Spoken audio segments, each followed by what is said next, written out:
2, 1, 0. All engine running. Liftoff. We have a liftoff.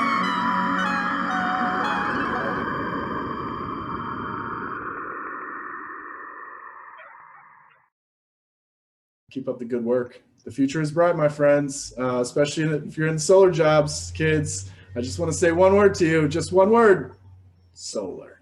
Okay, let's turn now to our next session, which is I've been really looking forward to, and it's we kind of segued already.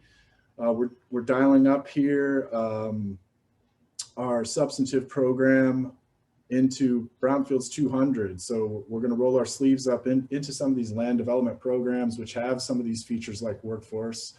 But I don't want to steal anyone's thunder. I see some very familiar faces, some really knowledgeable Brownfield folks who've been doing this work and know these programs inside and out. I'd like to introduce Miss Felicia Fred, formerly of US EPA Region 3. Now she's with Draper Aden.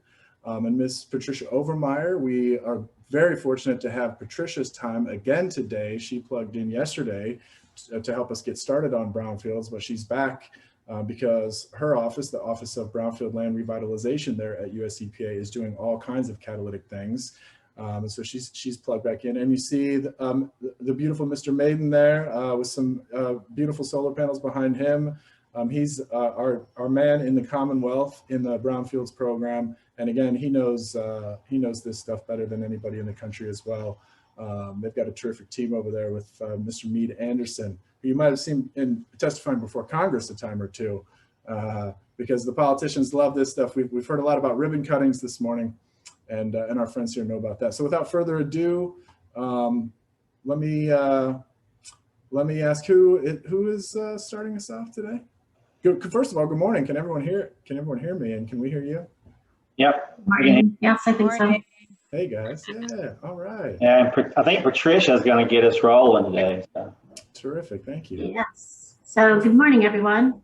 This is Patricia Obermeyer, and as Dan said, I work in EPA's Office of Brownfields and Land Revitalization, and we are excited about solar and all renewable energy options. Next slide, please. So the EPA Brownfields program, we are here to help. We are here to help you not just figure out how to clean up, assess and clean up your brownfields, but we want to help you think through how you can use renewable energy on those brownfields. And our program has grants and technical assistance to help with the planning, assessment, cleanup, and reuse of brownfields. We also have these very powerful grants to help with environmental workforce development. The agency also can help you think through liability protections. Every time you buy a brownfield, you want to think about, is it contaminated or not contaminated? And then who's liable for the cleanup of that contamination? And how can you delineate that liability? We're here to help. We have tools and staff to help with that. And also the EPA Brownfields program provides funding to every state and territory and a lot of tribes to help them develop their brownfields program that in turn turns around and helps you with additional grants and technical assistance. Next slide, please. So brownfields assessment grants. This is one of the most powerful tools that we have that we can offer our states and communities. And communities, listen up, because you can use these tools, these assessment grants, to help prepare your brownfields and in particular, figure out for those developers that you want to attract. You want to attract developers to your community. You want them to build on your brownfields. You want to reuse your brownfields. The best thing that you can do for these folks is to have information available to them on if and how those properties are contaminated. So if you have brownfields, the best thing you can do is start doing your assessments and characterizations, and we can help. We can help you through competitive grants. We also have a targeted brownfields assessment program where if your community is small and are over extremely challenged and you don't have the capacity to manage a grant, call your regional brownfields coordinator and ask them about targeted assistance. But anyway, you can use our brownfields assessment grants. We award them every year. The next set of guidelines will be available in September. you have 60 days to apply. But go online now and figure out how and what you have to do to apply for a Brownfields Assessment Grant. And then you can use it to figure out whether your properties are contaminated, how contaminated are they, and then how do you use that information to track developers of all kinds, and of course, solar power developers. Next slide, please. We also have grants and technical assistance to help you with cleaning up your brownfields. There's two different kinds of cleanup grants. We have direct cleanup grants, where if you own a property and you're a state, regional, or local government, or a nonprofit, you own a property that is a brownfield and needs to be cleaned up. If you've already done that assessment, you are eligible to apply for a brownfields cleanup grant. These are grants of up to $500,000 to assist you in doing the cleanup. You have to own the property that you're cleaning up. You have to be an eligible entity, of course, and there is a cost share, 20% cost share for a cleanup grant. The other kinds of grants that we have is a revolving loan fund grant for state, local governments, nonprofits. You can apply for a grant up to between $800,000 and $1 million that basically capitalizes a fund that you can then use to loan out these funds to other brownfields owners so that they can clean up their properties. They'll pay the money back to you at low interest or no interest, and then you can loan it back out to other property owners to clean up their properties. We also have a new program, a multi-purpose grant program. Multi-purpose is that you can use the grants to do both assessments and cleanups. Next slide, please. So again, multi-purpose grants are up to $800,000. These are, we don't give a lot of multi-purpose grants out because they're large grants. They tie up a lot of our money. But if you are ready with multiple sites to do assessments, cleanups, and reuse planning, this might be a good opportunity for you. But remember, we probably give out like 8 to 10 a year. And they do require a cost share, a sizable cost share of $48,000 or $48,000 in materials, labor, and or services or money. But they're powerful, but you've got to be ready to use them. Be ready to do assessments, cleanups, and planning. Next slide, please. And one of my favorite grant programs that we have at EPA is our Brownfields Environmental Workforce and Job Training Grants. These grants are provided to job training programs so that these programs can add to their curriculum programs to recruit, train, and place unemployed and underemployed residents of the community in jobs in their community to do environmental tasks, environmental jobs. So, and these jobs can include solar panel installation. We have several grantees across the country that use our grants to add programs to their curriculum to ensure that their workforce is trained in solar panel installation, but other environmental jobs as well. Brownfields assessments, cleanups, construction, wastewater treatment, etc. This program is a powerful program to really help put people in the community in jobs that are environmentally related. Next slide, please. And here's an example. In Fresno, California, we have a grantee, Fresno Area Workforce Investment, that has a 6-week training course that helps people learn skills that will allow them to get jobs in the solar industry. Also, Push Buffalo, one of our best grantees. If you haven't heard of Push Buffalo, go to their website. They have an incredibly wonderful program where they are training people, in particular for jobs in how to weatherize housing, particularly for poor and disadvantaged neighborhoods. They train folks, and then they take those folks into poor and disadvantaged neighborhoods in their community to weatherize and insulate homes, and also to install solar. They're big champions of solar in their community. So a great program. Next slide, please. Then on the other side, of the United States. We also have the LA Conservation Corps, another great grantee. They do great things. They are training people with our grants to learn how to install solar power. They also have a great program to teach high school kids and elementary kids on what the benefits of solar are, so they can go home and tell their parents about the wonderful things of solar and beg their parents to do great things installing solar. So a great program teaching people at the very beginning of their lives, like what it means to combat climate change and install solar to save their generation, the generations behind, in front of them, after them. Next slide, please. Another example in Overground Park, this again is the LA Conservation Corps. They got a job training grant from us. They're installing solar panels, lots of great success stories here. So great program, training people, jobs in their community, installing solar power in their communities, spreading the word, doing great work, and saving the planet. Great program. Next slide, please. Okay, then above and beyond our grants, we also have technical assistance to brownfields communities. I talked about this a bit yesterday, but just remember that each of our regions has a technical assistance provider. In Region 3, of course, Virginia, West Virginia, Pennsylvania, Delaware, you're all in Region 3. EPA, you currently have the New Jersey Institute of Technology available to you. If you need help on figuring out how to turn your brownfields into productive reuse options, turning your brownfields into solar power solutions, call NJIT and they can help you. We pay them to help you. So this is free technical assistance to help you in your communities. Please take advantage of it if you need assistance. Next slide, please. Here's the information, NJIT. Next slide, please.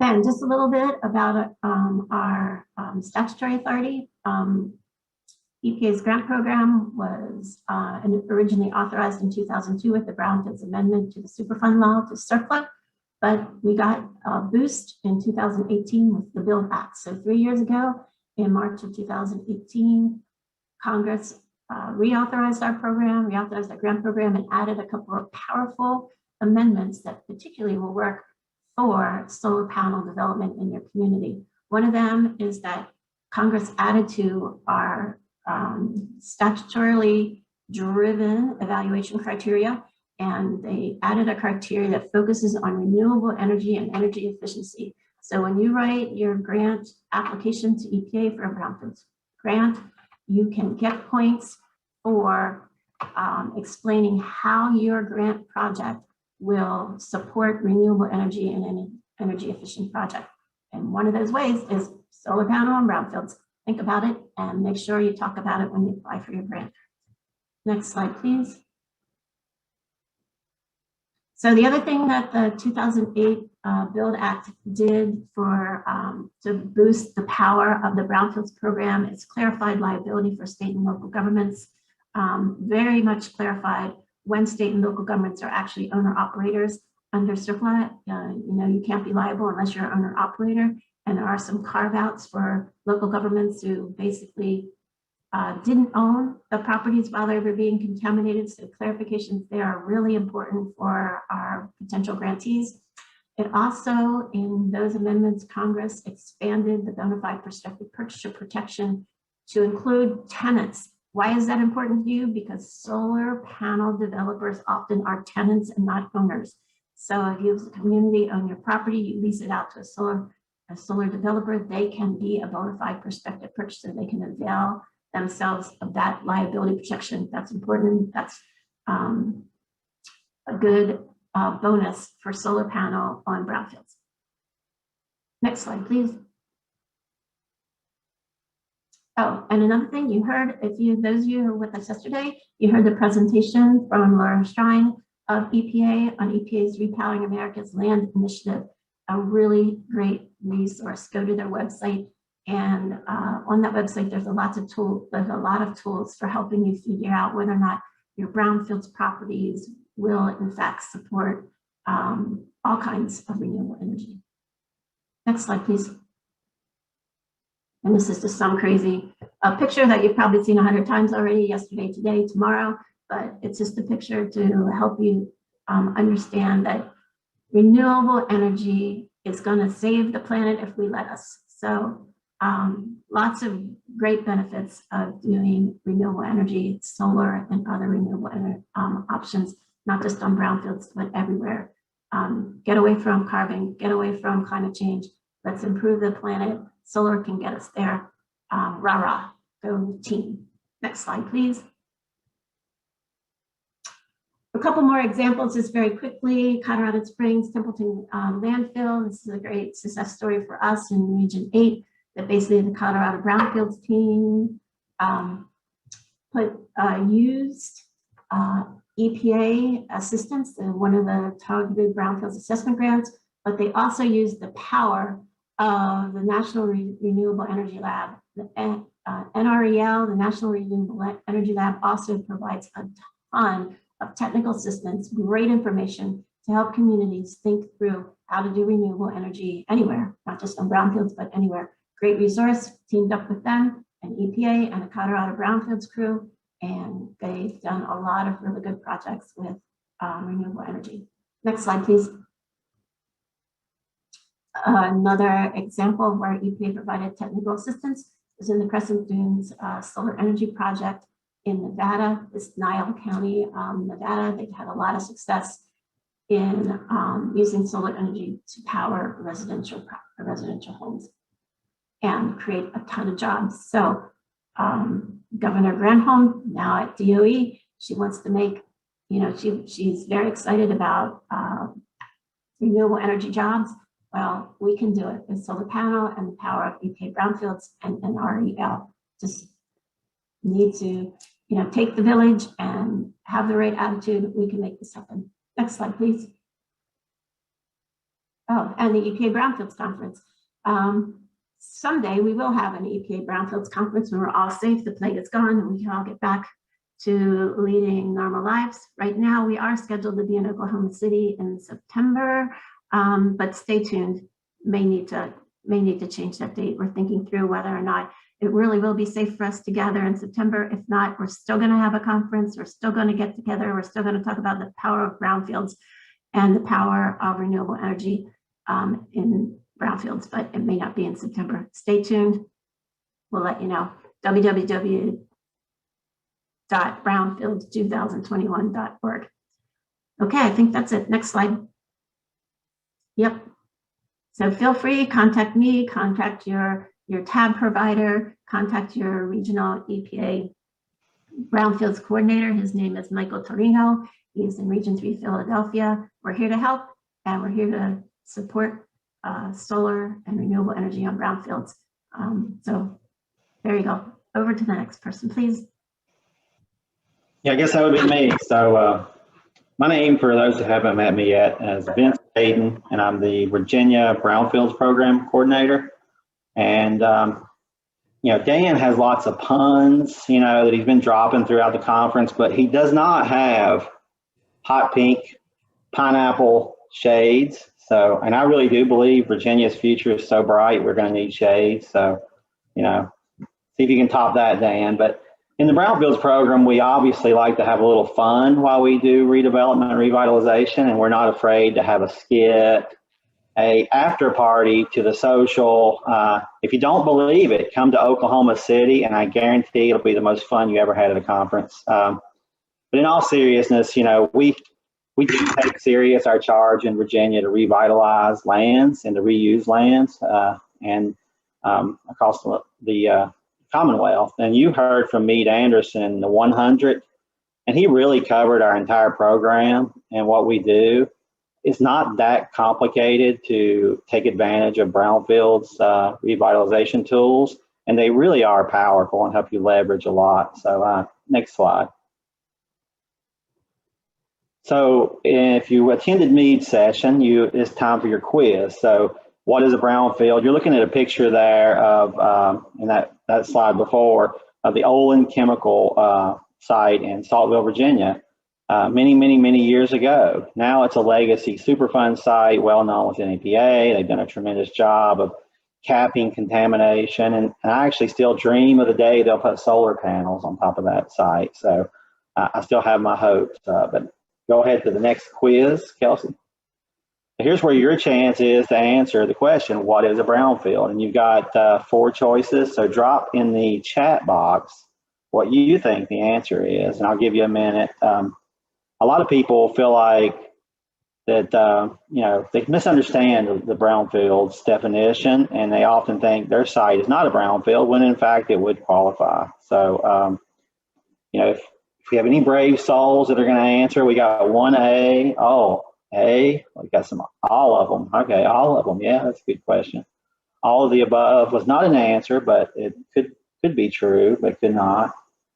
So overwhelmingly, it looks like people are going with A, which they get an A for today. The one difference in B is some people actually think there has to be contamination for it to be a brownfield, and that's the most misunderstood part. It really just the perception that there could be contamination is enough to qualify it as a brownfield. There's many things that qualify as brownfield. A friend of mine in West Virginia said if man's been there, they probably made it a brownfield. So next slide. And me covered this as well, but in Virginia, we have a charge from our policymakers that we will encourage restoration, help remove barriers, provide incentives, which if possible in Virginia, we have the Virginia Brownfields Assistance Fund, which greatly complements the EPA grants. We actually use the EPA money in that program as match to keep people from having to come up with matching funds. So thank you, EPA. And Meade and I are the Brownfields program. We do a lot with just the 2 of us, and we really do get out and help communities. We're not the DEQ that comes in and tells you you're blowing your permit on your wastewater treatment plant. We're actually there to help you with the regulatory hurdles. Next slide. So Brightfield is a term you've heard a lot here. Our first conference like this was called the Brightfields Conference. Some people just didn't really understand what a Brightfield was, so they missed out on the conference, and a great conference it was.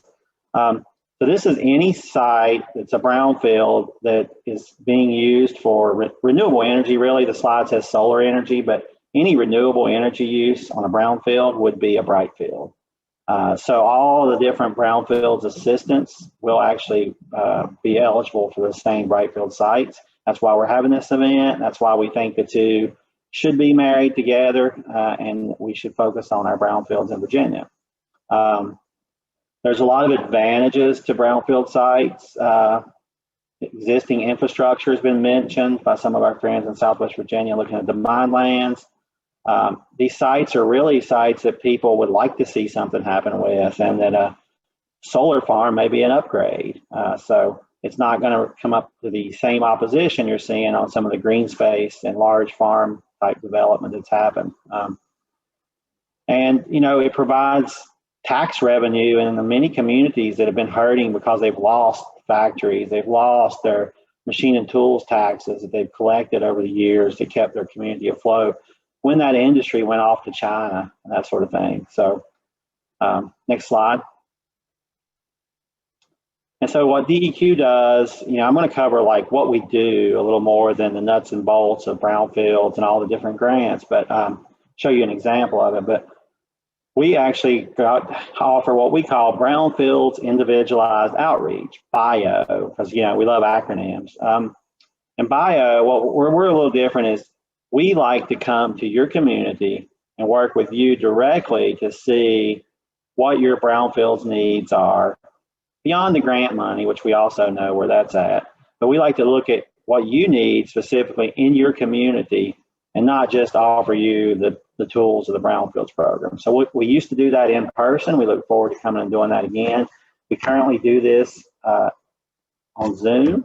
So you can have your own 100 level class on Zoom if you ask. Like our friends at NJIT said, if you haven't gotten our assistance, you haven't asked.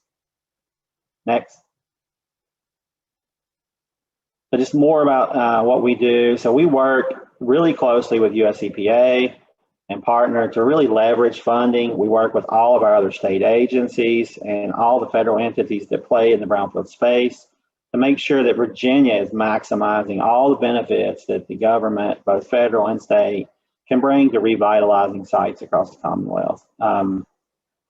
So, these type of events are pretty common for us. So this one is probably our largest brownfield type event we've ever held. So thank you for all for participating. Next slide. So this is an example. The town of Sawyer is a town of 1,853 people. So, small town with a rich history of manufacturing and chemical production that they thrived at one point during that era. But now is just a retirement community that at one time had pretty much lost hope. Full disclosure, I'm from Saltville, so I am a bit of a homer, and I won't deny it. But they reached out for assistance from the Brownfields program because they wanted to redevelop a campground, and they didn't actually do that through me. They reached out to Virginia Tech's Community Design Assistance Center, who had an EPA grant that they were using across Southwest Virginia. They came in to provide $50,000 of funding on their campground, former town shop, future campground development to do a lot of redevelopment planning. They also applied for a Virginia Brownfields Assistance Fund grant to match that. So they had $100,000 of assessment and planning money that could be used to help them get this project moving. At the same time, they learned about the targeted Brownfields assessment from EPA, and they had a neighboring property to this one that needed an assessment. They got in touch with Mike Torino and EPA Region 3. EPA contractors came out, provided that assessment. It was really a great no-cost tool for a town that really didn't have the budget to put money into these projects. They were awarded a remediation grant from EPA, and there was some complications administratively with that, but they are going back in to get that grant hopefully next cycle. DEQ partnered with DMME, who you're going to hear from later, to do a pilot project with drones, essentially to go and look at the brownfield sites across Saltville to help facilitate redevelopment and revitalization. And they were also able to get 2 additional $50,000 grants from our Virginia fund on other sites, one of which we're going to talk about momentarily. They anticipate their campground development to start in 2022, and they hope to have a solar deployment as a result of some of this assistance in 2022 or beyond. Next slide. So Saltville is unique, and one thing when I go into any community, I like to learn about the community to see what they're about, what's important, listen to the citizens, visit the local shops, go to the local museum. And Saltville, history involves a lot. It's the prehistoric history is amazing. They have great fossil digs there. Woolly mammoth is their mascot. They've got a woolly day that they claim predicts the weather much better than that groundhog. But Olin Matheson business actually boomed Saltville, made it a boom town at one time, and they produced the raw materials that actually, were led to a lot of the production of rocket fuel that sent several of the rockets, Titan II, I think, and Apollo lunar module to the moon. So they're really proud of their history from A to Z in Saltville, and they're just a proud group of people, like a lot of Virginians, and they also need help, like a lot of the rural areas that have been left behind in some of the new economy. Next slide. So the former hydrazine plant, which would later become a phosphate production plant, was one of the sites that were targeted. You see a still photo from the drone work that DMME and DEQ did together. This is a 52 acre approximately heavy industrial site used to produce the rocket fuel I mentioned, and then later an animal feed amendment processing plant. And until, from 1999 until 2019, it was viewed as an abandoned site. It was an eyesore that Saltville would never have any chance at being able to utilize. It was in a land holding company who a lot of the folks assumed had no interest in doing anything with it until I called them and said, hey, we've got this project we're doing. We'd like to shoot some drone footage of this, and then that led to a discussion, and the landowner actually came to Brightfields in 2019. So next slide. Here's just another photo of it. Really cool imaging, gives you an idea of the site. Another next photo, next shot.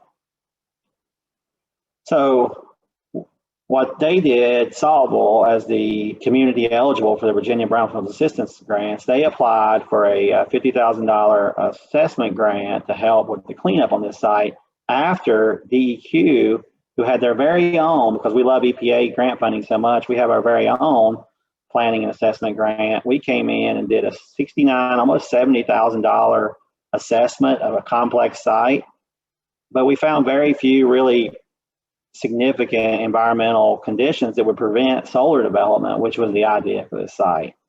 The additional funding is now currently cleaning up the asbestos on the site and preparing a stormwater management plan, which will enable the solar developer to come in and effectively manage stormwater without creating environmental problems. Next slide. Here's a shot from our DEQ Brownfields contractor. I don't know about you, but I would see solar panels laying in this beautiful valley as a really, really big upgrade to this left behind site. Next slide. Here's another shot of it. There's still some infrastructure left that the landowner is willing to deal with to enable the lease now that is in place for a solar developer to develop this project. Next slide.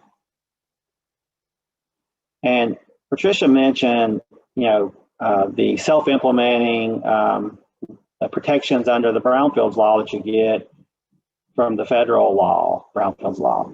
In Virginia, we also offer comfort letters. If you've done your due diligence, like was done under the grant for this site, in phase 1, phase 2, then you can come to us for a bona fide prospective purchaser letter. If you're a purchaser, if you're a lender, you can ask for a letter using those same documents. And more importantly, for these solar developments, if you're a tenant, you can come to us after that's done. Your environmental issues, we can give you a comfort letter to help facilitate any financing or any movement on this site to get you comfortable with redeveloping the brownfield. And the solar developer on this site plans to use that tool. Next slide.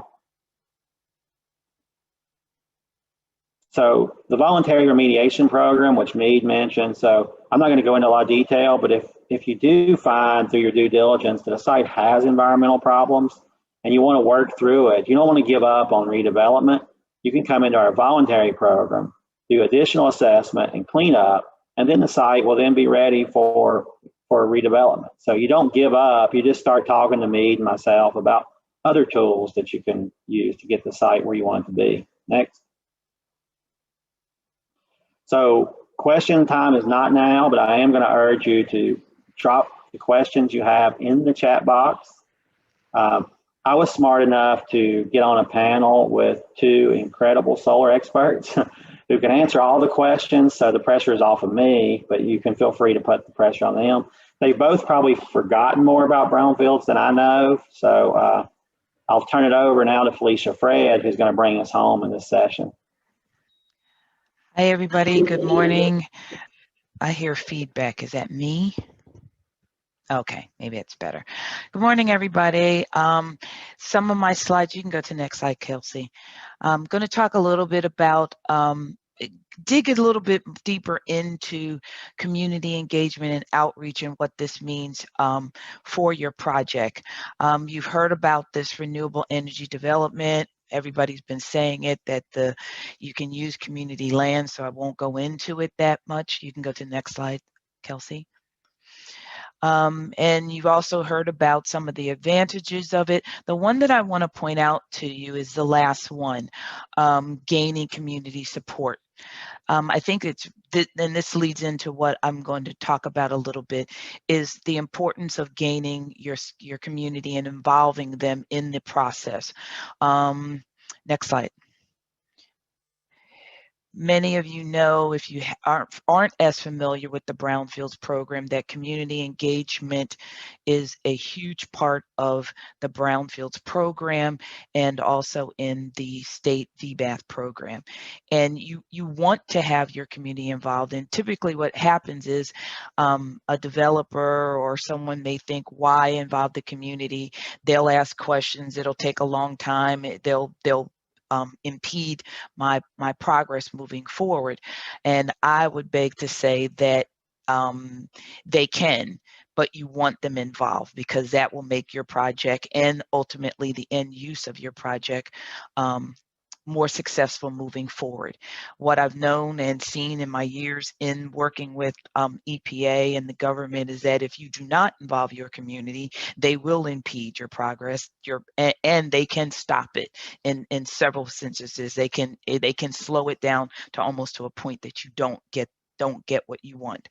So it is to your benefit to involve the community, realizing that it does take time on the front end, but it has many rewards on the back end of it. Next slide, Kelsey. So this is just a depiction of the Brownfields process.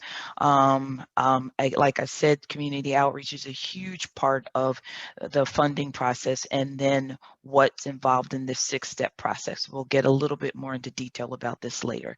Next slide, Kelsey.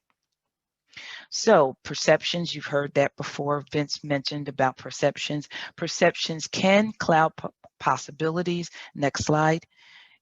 However you involve your community and get their input and their buy-in, they can lead to what can be something very successful. Next slide, Kelsey.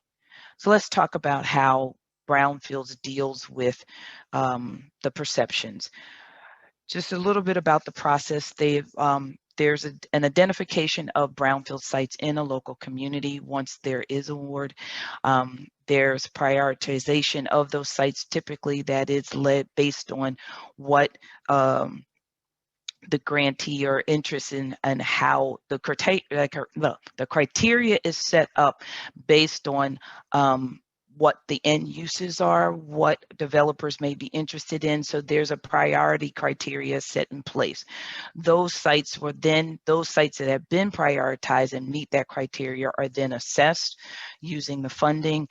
Then typically, most brownfield sites do not really require a remedy of sorts like you would think, say for like a Superfund site or former mine site. Remedies in brownfield sites are most times something that can be dealt with quickly enough with little cost, and that you can proceed to moving to your end use. There may be some planning involved on how to use that property, and then there's the renewal or revitalization. Next slide. So some of the benefits of using a brownfield site: you're promoting ecological responsibility. You've heard this many times before in the last day and a half, that you're reusing and properties and transforming them. You're revitalizing your challenged local communities, bringing more taxes back in, because these properties have sit most times dormant for a very long time. You're fostering the reuse of existing infrastructures. In many cases, these properties, contaminated properties, have infrastructures in place that can be reused for solar or renewable energy. You've heard in the previous session about creating jobs and opportunities, and Patricia's talked a lot about the Environmental Workforce Development Program. And one of the big pieces that I think is going to be a big piece moving forward, particularly with this administration, is restoring environmental justice and quality of life. In most cases, these vacant properties, underused properties, have been are in communities that have suffered a long time from environmental justice. Next slide. So successful brownfields programs do require community vision, as I said before, active and community involvement, and also demonstrates civic capacity. You have the local communities and local governments getting involved. Typically, you have sustained commitment moving forward, and you're citizens can become champions when you involve them in the process. Next slide, Kelsey. An engaged community is a helpful community. It's one that you want to see involved in your project moving forward. Next slide, please. So what are the benefits? They bring multiple perspectives, particularly for redevelopment. There are times when their priorities or their goals are diverse, or their opposite ends pulling at that. But a diverse goals, you want to pull in the many directions, but and it can paralyze the project. But the key is to bring those diverse perspectives together, and for the greater good of the project. And they want to see, typically the citizens want to see the commitment of their possibilities, and seeing that they bring them to the end goal or the end use. So it is beneficial. One thing to keep in mind when you do involve your community, again, it starts off with education, and that's what can slow up the process sometimes. You have to bring them up to where you are. If you are a developer or a developer or someone interested in the brownfields, what tends to happen is you've been dealing with this project for a very long time and you see the vision. And so not everybody is at the same place you are. So you have to take that time to bring those community members up to where you are, and that will involve oftentimes educating them about the project, about what your vision is, and then you as a developer being interested in taking in what they've learned and then building that into your end result or your project. Next slide. You've heard about this already before, about bringing other agencies. This is the civic piece, your local governments, nonprofits. You want to bring all of these members to the table in your discussions, because it does then strengthen your project and bring more people along who will sell it, champion for it, and also promote it moving forward. Next slide. So I'm going to talk a little bit about, from Draper Aden's perspective, some of our clients that we have worked with that we've done some successful community engagement.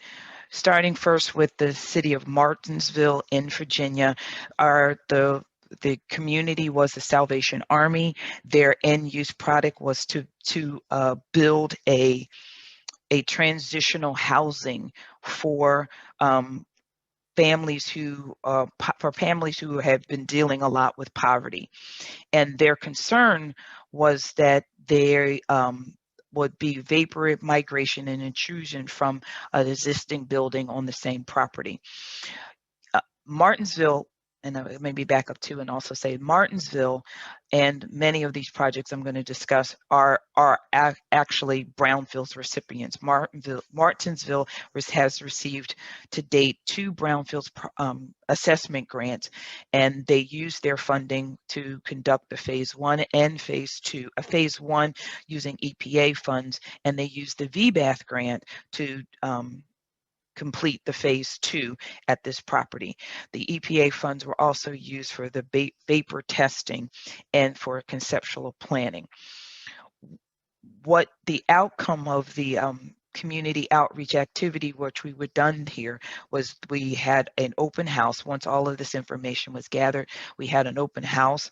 The Salvation Army invited many of their regional members to attend this open house. There was the city and the city council were actively involved in this event, and the information was shared, and a lot of positive feedback was gained from this open house with media and press events.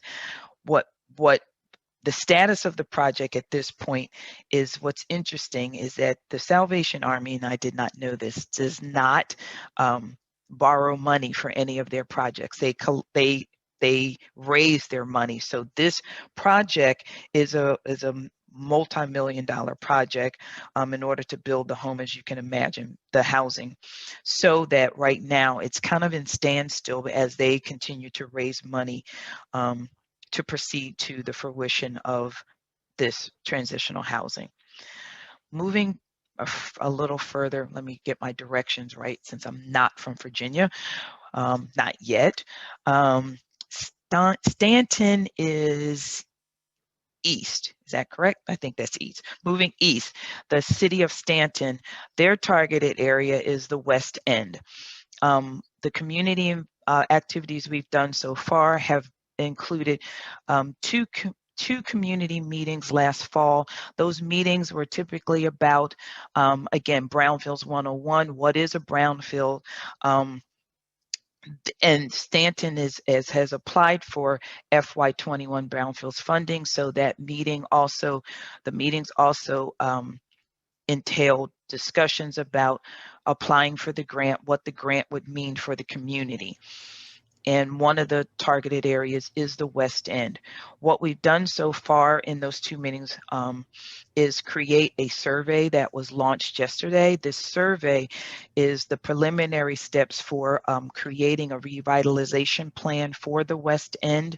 And we anticipate having a community meeting in April to share with the community the findings of the survey and what steps moving forward. And if we're lucky, and EPA has announced it already, Patricia, we may know whether they're going to win their grant award. What was also interesting about this is that when you talk about involving community, we saw an increase in the number of people who attended. The first meeting, there were 30 residents. The second meeting, it was 50. So that's usually Awesome. the opposite, but we're seeing an increase, and that's been really kind of cool. Are we ending time, nearing time, Dan? Is that why? Yeah, I'm sorry, we have to wrap. Yeah, bottom of the hour. Okay, But sorry. That was awesome. No, it's okay. I kind of noticed that, but that's it. So that's just the last thing I would like to say is that it's important to promote those successes moving forward. And when you involve the community in that, it's a win-win for everybody moving forward. Thank you. Yeah, thank you, Felicia. That was fantastic. As a Brownfield, I really appreciate that, and all the work that Draper Aden is doing. And you too, Patricia, thank you for dialing back in. And Vince, of course, these are some of the great people that we have in the right places. They're able to take your calls. They're doing this work. They obviously know these programs inside and out and backwards. They probably dream about it. And they all plugged in last time too. So I really want to thank Felicia, and I want to shout out Draper Aden. They're an official supporter of this event. They were in early, in 2019. Shout out my man Sri Natella and his whole team. They're really building a stable of solar stars and redevelopment stars over there at Draper. They know what they're doing. And of course, Patricia's got a small but mighty team there at OBLR. And I'm so grateful, both as a citizen of the United States and a carbon-based life form citizen of the planet. I'm so glad. I wish we could just clone you guys, but we can't. But anyway, hopefully we're recruiting some people. Thank you so much. Great work. Thanks. Keep it up.